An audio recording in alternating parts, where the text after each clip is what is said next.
Hello students, welcome to my YouTube channel tutorial classes by Garima Singh. तो tutorial classes by Garima Singh YouTube का एक channel है जिसमें क्वांटिटेटिव एप्टीट्यूड के नाम से प्लेलिस्ट है और जो भी कॉम्पिटिटिव एग्ज़ाम में पूछे जाते हैं क्वांटिटेटिव एप्टीट्यूड के क्वेश्चंस, ठीक है, तो वो सारे क्वेश्चंस, सारे टॉपिक्स इस प्लेटफॉर्म पे कवर किए जाएंगे। इस समय जो हम लोगों का टॉपिक चल रहा है वो चल रहा है रेशियो एंड प्रपोर्शन। इसकी आज हम लोग का फर्स्ट और सेकंड पार्ट हो चुका है, आज हम लोग इसका थर्ड पार्ट करेंगे।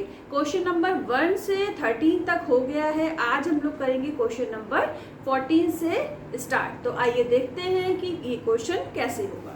तो क्वेश्चन नंबर 14 है मेरा, 2 numbers are in the ratio of 9:15। ठीक है, तो 2 नंबर्स दिए गए हैं, एक फर्स्ट नंबर और सेकंड नंबर। तो पहला रेशियो दिया है 9:15 का। When 42 is added in each number, then ratio become 1:3। अब चाहे वो ऐड करने के लिए बोले या सब्ट्रैक्ट करने के लिए बोले, ठीक है, मेथड एक ही है। तो 1:3 कब हो जाता है? जब उसमें 42 ऐड हो रहा है। अगर सब्ट्रैक्ट भी हो रहा होता तो सेम ही मेथड है। तो करना क्या है, क्वेश्चन क्या पूछा है, find the difference between both initial numbers. Initial number हमारे कौन से हैं? 9 और 15। ठीक है, तो अब आइए देखते हैं कैसे करना है इस क्वेश्चन को। सबसे पहले इन दोनों को मल्टीप्लाई करिए, ठीक है। तो जब इन दोनों को आप मल्टीप्लाई करोगे तो क्या आएगा? 9 3 जा 27। आप देख लो, जो नंबर बड़ा होगा उसको आप पहले लिखना, -1 × 15 15, ठीक है। अब इसका मल्टीप्लाई इससे और इसका मल्टीप्लाई इससे, तो 42 3 जा बड़ी वैल्यू होगी तो इसको पहले लिखिए, 3 2 जा 6, 4 3 जा 12, ठीक है, -42। तो अब इसको सॉल्व करिए। 27 में से 15 माइनस करेंगे तो कितना आएगा? 12 आएगा। और इसको माइनस करिए, 6 में से 2 माइनस करेंगे 4 और यहाँ पे 8। तो 12 की वैल्यू 84 है, तो 1 यूनिट की वैल्यू क्या होगी? 84 को डिवाइड कर दीजिए 12 से, क्या मिलेगा हम लोगों को? 7, ठीक है।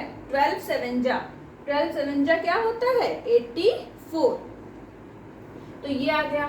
तो हमें ये पता चल गया कि 1 यूनिट की वैल्यू है 7, ठीक है। तो 9 यूनिट की वैल्यू क्या होगी? 9 यूनिट की वैल्यू निकालने के लिए क्या होगा? 9 × 7 63 आ गया। ऐसे ही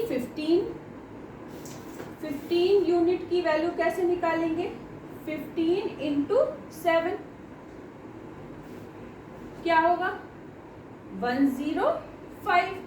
अब हमें 9 यूनिट की वैल्यू मिल गई 63, 15 यूनिट की वैल्यू मिल गई 105। क्वेश्चन में क्या पूछा है? Find the difference between both initial number. तो इनका डिफरेंस निकालिए। तो 105 में माइनस करिए 63, तो क्या मिलेगा? 2 और यहाँ पे मिलेगा 4, तो क्या मिल गया? 42, ठीक है, 42 मिल गया। तो क्या होगा, जब एग्जाम में क्वेश्चन गिवन होंगे तो उसमें 5 ऑप्शन गिवन होंगे। जैसे ऑप्शन नंबर ए है 42, ऑप्शन नंबर 3 है 43, 4 44, A B C D E 5 option दिए होंगे। तो उनमें से किसी एक ऑप्शन में लिखा होगा 42, तो आप 42 का आंसर पे टिक कर दोगे। तो इस तरीके से आपका हो गया क्वेश्चन नंबर 14, ठीक है। अब इसको फटाफट नोट डाउन कर लीजिए। इसके बाद हम लोग करेंगे क्वेश्चन नंबर 15, ठीक है। हम भी इसकी एक पिक ले लेते हैं।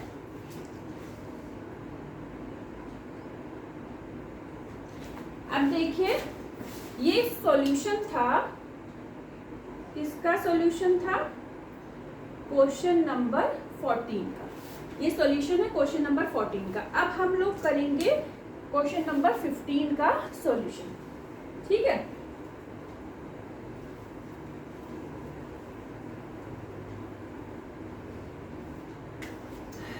क्वेश्चन नंबर 15 का अब हम लोग सॉल्यूशन करेंगे। अब इसमें देखिए the ratio of monthly income of Andy and आदि, ठीक है। एंडी और आदि ये दो नाम है, ठीक है। तो पहला कौन है? एंडी, दूसरा कौन है? आदि, दो है नाम, ठीक है। और the ratio of monthly income, और जो इनकी इनकम है मंथली इनकम उसका रेशियो 9:8 है। Their monthly expenditure are in the ratio, और जो उनका एक्सपेंडिचर है वो 7:6 है। If each of them save ₹2000, अगर दोनों लोग 2000 रुपए बचाते हैं, सेव करते हैं, बचाते हैं, तो उनका एक्सपेंडिचर क्या आ रहा है? लिखा हुआ है ना, their monthly expenditure are in the ratio 7:6। If each of them saves 2000 per month, find the sum of their monthly income. अब हमें क्या निकालना है? जो भी हमें निकालना होता है एक्चुअली जो हमारी इनिशियल वैल्यू दी होती है, इनिशियल वैल्यू जो हमारी दी हुई होती है उसी में हम कुछ मल्टीप्लाई करके लास्ट में निकालते हैं उसी वैल्यू से आंसर। तो अब क्या करना है हमको? इसमें सम निकालना है, मतलब जो एक यूनिट की वैल्यू निकलेगी उसी में हम 9 से और 8 से मल्टीप्लाई करके उन दोनों को ऐड कर देंगे। अब इसमें देखिए सबसे पहले इन दोनों के बीच का डिफरेंस क्या है? 2 है। अब चाहे ये +2 है चाहे ये -2 है, इससे नहीं मतलब है। इन दोनों के बीच का डिफरेंस क्या है? 2 है। इन दोनों के बीच का डिफरेंस क्या है? ये भी 2 है, ये भी 2 है। जब दोनों जो दो नंबर रेशियो में दिए हुए हैं अगर उनके बीच का डिफरेंस इक्वल है तो फिर हमें ये क्रॉस मल्टीप्लिकेशन करने की कोई भी ज़रूरत नहीं है। तब हम क्या लिखेंगे कि 2 की वैल्यू गिवन है 2000, तो 1 यूनिट की वैल्यू क्या होगी? 2000 डिवाइडेड बाई 2 इक्वल टू 1000। तो 1 यूनिट की वैल्यू क्या है? 1000। तो अब हम इनिशियल वैल्यू हमारी क्या है? 9 और 8। तो 1 यूनिट की वैल्यू है 1000, तो 9 यूनिट की वैल्यू क्या होगी? 9 × 1000 इज इक्वल टू 9000, और 8 यूनिट की वैल्यू होगी 8 × 1000 इज इक्वल टू 8000, ठीक है। तो हमने 9 यूनिट और 8 यूनिट की वैल्यू निकाल ली, 9000 और 8000। क्वेश्चन क्या पूछा है? Find the sum of their monthly income. Income तो यही थी, तो इनकम में हमने क्या किया?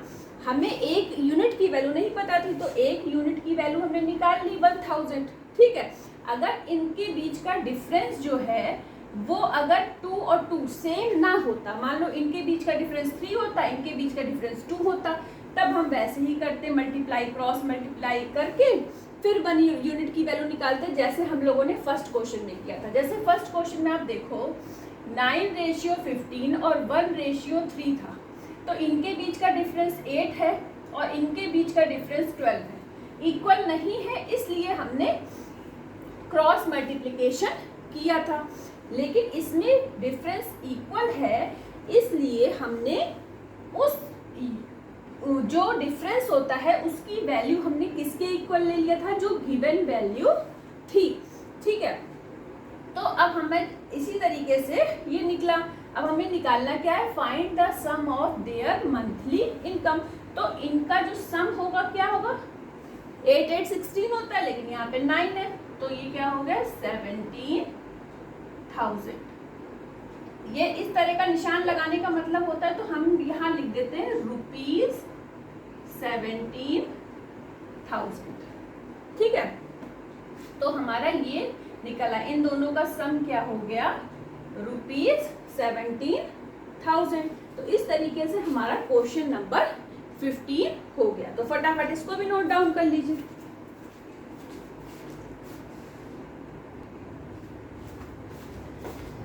अब देखिए क्वेश्चन नंबर 16 है हमारा, सॉल्यूशन ऑफ 16। ठीक है, the ratio of two numbers, 3:5 दिया हुआ है, ये पहला नंबर हो गया, दूसरा नंबर हो गया। Both numbers are increased 5, the ratio becomes 4:6। 4:6 कब होता है, जब इसमें कितना बढ़ा दिया जाता है, 5। अब फिर से ध्यान दीजिए, इन दोनों के बीच का डिफरेंस 1 है, इन दोनों के बीच का डिफरेंस क्या है, 1 है। तो मतलब 1 की वैल्यू क्या गिवन है, 5 गिवन है ना वैल्यू क्वेश्चन में। इंक्रीज कितनी करी गई है, 5।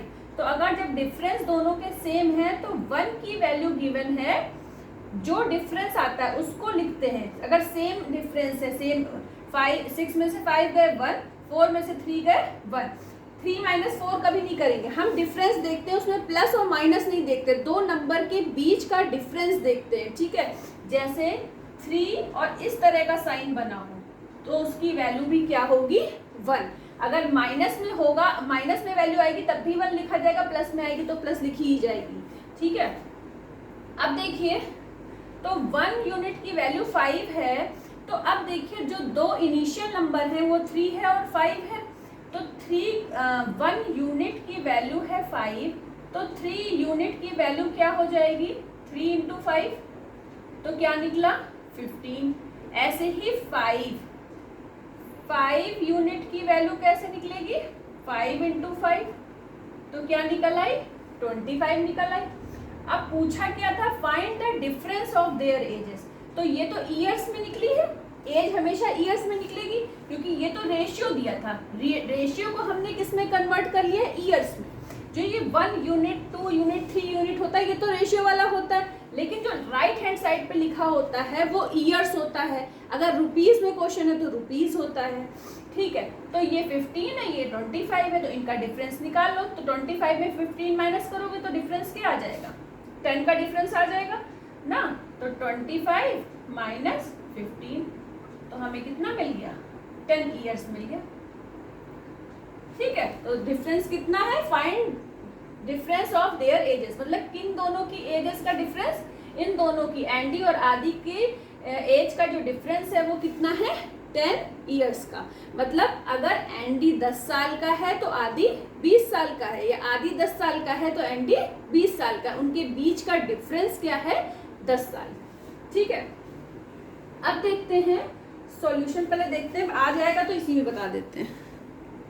हाँ आ जाएगा तो इसी में बता देते हैं फिर। अब देखिए क्वेश्चन नंबर 17 का सॉल्यूशन, ध्यान से देखिएगा। अच्छा, हमने एंटी और आदि ले लिया। एक्चुअली ये वाला क्वेश्चन हमने आपको बताया था 3:5 और 4:6। ठीक है, तो 16 का था। एंडी और आदि जो है वो है क्वेश्चन नंबर 17 में। ये जो रेशियो था ये दो नंबर के बीच का रेशियो था। तो what is the sum of two numbers पूछा था। ठीक है, तो हमने तो आपको मतलब लास्ट लाइन हमने इस क्वेश्चन की पढ़ ली। ठीक है, तो इसमें क्या होगा, ये तो हमने सही निकाला है पूरा, लेकिन इन्होंने इस find difference of their edges, ये हमारा क्वेश्चन नंबर 17 का है। क्वेश्चन नंबर 16 का what is sum of two numbers. तो सम ऑफ टू नंबर्स क्या होंगे, ध्यान से देखिए। सम ऑफ टू नंबर्स 15 + 25, तो क्या निकल आएगा, 5 5 0 3 और 1 4 40। तो टू नंबर्स का वो सम क्या निकला, 40। अब हम लोग आते हैं सॉल्यूशन ऑफ क्वेश्चन नंबर 17 पे। ठीक है, तो इसमें देखिए यहाँ लिखा हमने एंडी, यहाँ लिखा आदि, और दोनों का रेशियो गिवन है 4:5। 5 साल बाद उनकी एज का रेशियो क्या है, 21:25। ठीक है, आफ्टर 5 ईयर्स। अब देखिए इनके बीच का डिफरेंस, इनका बीच का डिफरेंस सेम नहीं है, इनके बीच का डिफरेंस 20 है, इनके बीच का डिफरेंस उससे भी कम है। तो हम क्रॉस मल्टीप्लिकेशन करेंगे, रेशियो वाली वैल्यू एक तरफ लिखेंगे, एक्चुअल वाली एक तरफ लिखेंगे। 25 इंटू 4 कितना होता है 100। फिर हमने ये वाला साइन बनाया, इसका मतलब जो नंबर बड़ा है उससे छोटा वाला नंबर माइनस कर दीजिए। 21 इंटू 5 क्या होता है 5 1 जा 5, 5 2 जा 10, 105। ठीक है, अब एक्चुअल 21 इंटू 5 कितना होगा 105 माइनस क्या होगा, सही लिखा है ना हमने 4:5, ठीक है, 21 5, ठीक है, और 5 इयर्स का, ठीक है। तो 25 इंटू 5 होता है हमारा 25 इंटू 5 होता है 125 माइनस ये वाला साइन बनाए करिए, ठीक है, और ये है 105। तो ऐसे कर दीजिए। इस वाले साइन का मतलब होता है बड़े नंबर से छोटा नंबर माइनस करना, लिखा चाहे जो पहले हो। अब 105 में से जब 100 घटाओगे तो मिलेगा 5, तो 5 यूनिट की वैल्यू यहाँ से क्या आ रही है, 125 में से 105 घटाओगे तो क्या आएगा 20। तो ये 20 क्या है ईयर्स में मिल रही है। तो 1 यूनिट की वैल्यू कितनी मिल रही है 20 में डिवाइड करो 5 से तो क्या मिलेगा 4। तो ये 4 क्या है ईयर्स है, 1 यूनिट की वैल्यू 4 ईयर्स। तो ये जो रेशियो दिया हुआ है 4 और 5। तो अब ध्यान से देखिए 1 यूनिट की वैल्यू है 4 ईयर्स, तो 4 यूनिट की वैल्यू क्या होगी 4 इंटू 4 16 ईयर्स। इसी तरीके से 5 यूनिट की वैल्यू क्या होगी इस वाले 5 की 5 इंटू 4 20 ईयर्स। ठीक है, अब पूछा क्या find difference of their edges, तो डिफरेंस पूछा है तो 20 माइनस 16, तो हमारा क्या आ गया डिफरेंस 4 ईयर्स। ठीक है, पहले वाले क्वेश्चन में हमने ये वाली लाइन पढ़ ली थी निकालने के लिए। ठीक है, तो ध्यान रखना सेम ही क्वेश्चन का निकालना, मेरी तरह गलती मत करना। ठीक है, तो 4 ईयर्स इसका आंसर आ जाएगा। आ गया समझ में क्वेश्चन नंबर 16 और क्वेश्चन नंबर 17 का सॉल्यूशन। तो इस तरह के जो भी क्वेश्चंस आएंगे उनको हम इस तरीके से आराम से सॉल्व कर सकते हैं। अगर डिफरेंस सेम आता है तो फिर कोई दिक्कत ही नहीं है, नहीं तो क्रॉस मल्टीप्लिकेशन करके हम वैल्यू निकाल लेंगे। आज के लिए इतना ही। पसंद आए तो लेक्चर को लाइक और सब्सक्राइब जरूर करिएगा। Thank you.